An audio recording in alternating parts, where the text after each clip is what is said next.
More now on the story of Dane Spurrell, the 18-year-old with autism who spent Saturday night in a cell at the St. John's lockup. He was arrested while walking home from a video store when RNC officers mistook his autism for intoxication.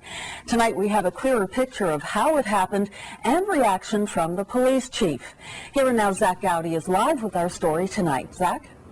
Well, Dane Spurrell spent Saturday night here at the St. John's lockup, standing by the bars of his cell, asking to call his mom. It wasn't the first time he'd asked to make that call. Today, Diane Spurrell told me that when her son Dane was arrested on Saturday night, he asked the officers repeatedly to take him home or to let him call his mom. Diane told me the officers told her son, "You're 18. I'm not your damn babysitter." So Dane was taken from Mount Pearl to the lockup. He was put in a cell with another inmate who was asleep on the bottom bunk. But Dane didn't sleep. He stayed by the bars, asking the guards repeatedly if he could phone his mother. The guards wouldn't let him. We've offered you a phone call to a lawyer, and you didn't take it. Can I please call my mom? No. Only to a lawyer. Nobody realized that Dane was autistic, not intoxicated. The police who stopped him didn't see it. The guards who held him for over 6 hours didn't see it. The Newfoundland and Labrador Autism Society says that's the problem.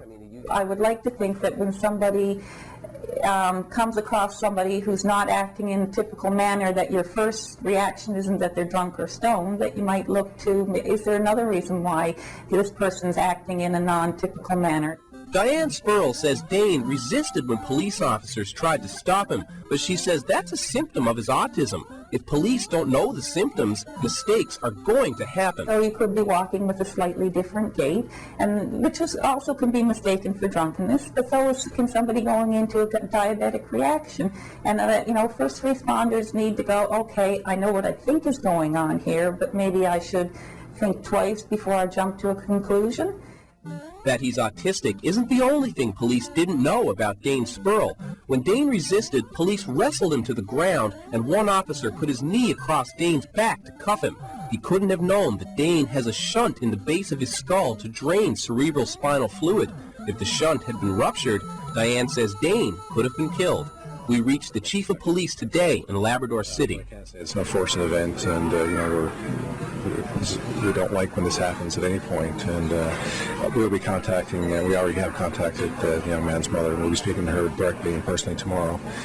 One of the RNC officers who arrested Dane Spurrell on Saturday night is speaking out already. He left a message this morning in the comments section of our CBC.ca website, and he wrote in part, "I am the police officer involved. I acted in good faith and believed that this young man was in need of apprehension, as I believe his actions could have killed him, walking in the middle of the road. I am bound by the RNC Act and can speak little of this incident, but when my integrity and professionalism is dragged into the court of public perception, I have to respond."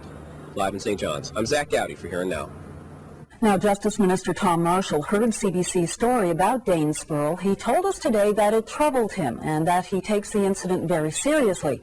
But Marshall is cautioning people to be careful not to rush to judgment and to get all the facts. He's also optimistic the RNC will learn from this. In fact, constabulary officers are set to get training from the Autism Society next month.